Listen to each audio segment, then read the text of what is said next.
Hey guys, how are you? I hope you're all doing very well. This evening I'm going to be doing a movie review. This movie is a horror film from the United States, English language, released in the year 2015, directed by Michael Thielen, and this film is called Emily. So Emily is about this young family who, the mother and father, want to go out to a restaurant to celebrate their anniversary. They want a romantic evening, but first they have to find a babysitter. So they get the services of Emily. She appears to be a very friendly young woman who connects well with the children, so they leave the house thinking that they're in good hands. But there's actually a lot more to Emily than they first thought, and as it turns out, Emily puts these children through increasingly bizarre and disturbing activities that makes the children believe that maybe Emily is actually a danger to them. So whether or not they find this out before it's too late, something you're going to have to find out for yourself, because that's as far as I'm going with my synopsis.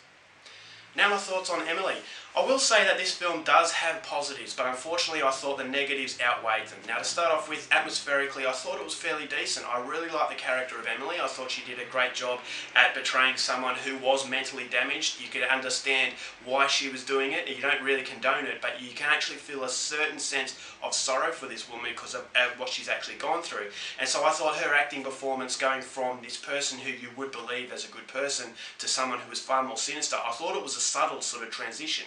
And it actually feels like it's slowly creeping up on you that, hey, this woman is not who she says she was. And you think that these children all of a sudden are in grave danger, and the parents, thinking that they're in good hands, are actually, playing with danger, playing with fire. So I thought that was a very subtle and a very creepy sort of atmosphere that it managed to create, and it actually threatened to boil over into something quite catastrophic. So I will say that was well done. I thought the supporting cast, the children, do a very good job at, these children who immediately get a connection with her, but then slowly start to pull away as these activities become more and more dark. And I thought the activities were disturbing. It is a fairly disturbing film in what it's trying to do, and it just shows you how desperate this Emily is. I'm not going to tell you why she's doing this, but I actually thought that it was quite disturbing in the way that her character kind of transpires. Unfortunately for me though, I thought that everything the movie had, it could have been elevated to the point of actually being a thrilling film. It doesn't actually feel like a horror movie. It feels like it's threatening to be a horror film, but it doesn't know how to execute that final third to elevate it to the point of being thrilling. It feels like it's just going through the motions. It feels like it's a very tame film, and it's staying confined to the boundaries of safety. And because it's not daring to go outside those boundaries, therefore it doesn't become memorable. So if you're always playing it safe, you feel that, okay, alright, it's not a terrible film, but it's not a movie that's going to make me want to go back and see it again, or it's not a movie that's going to make me want to go to my friends and say, hey, I watched a really good film. It's because movies like that are the ones that dare to break those boundaries, the ones that dare to be a little bit different and a little bit more provocative. But this movie felt like it was a little bit too scared to do that. Therefore, it was more concerned about appealing to a wide audience as opposed to a very select audience that are horror fans.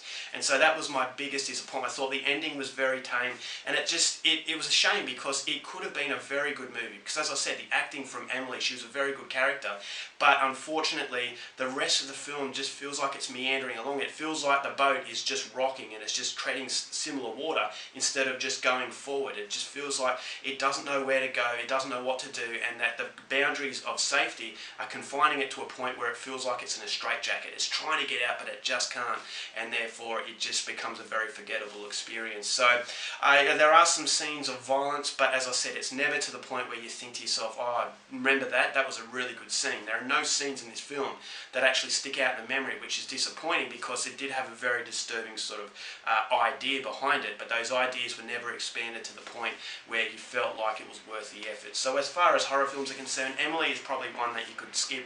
I mean, it's not a terrible film. After you watch the movie, you think to yourself, okay, that wasn't terrible, but then again, it doesn't make me want to actually go back and revisit it, or it doesn't make me want to go out and say on Facebook, hey, I watched a really good film. It just doesn't have that lasting appeal that a lot of other horror films have that make them worth the effort. So it was disappointing. Now, who knows, you might go out there and enjoy it a lot more than I did, so therefore I would say go out there and check it out, especially if you like these films about babysitters who are more than what they say they are. And it just, as I said, that subtle creepiness from the transition from her being a polite person to actually quite a deranged person was very subtle and actually quite chilling. But as I said, everything just threatens to do something, but it never actually does it, and therefore it does dampen the quality quite considerably. So overall, for Emily, I'm only going to give it 2 stars. I'm still going to recommend it because people out there are things in this film that make me think that maybe someone will get more out of it, but for me, I just expected just a little bit more to make it worth recommending. Alright guys, that's it for my review. Hope you enjoyed it. So next time you're watching movies, and I'll see you later.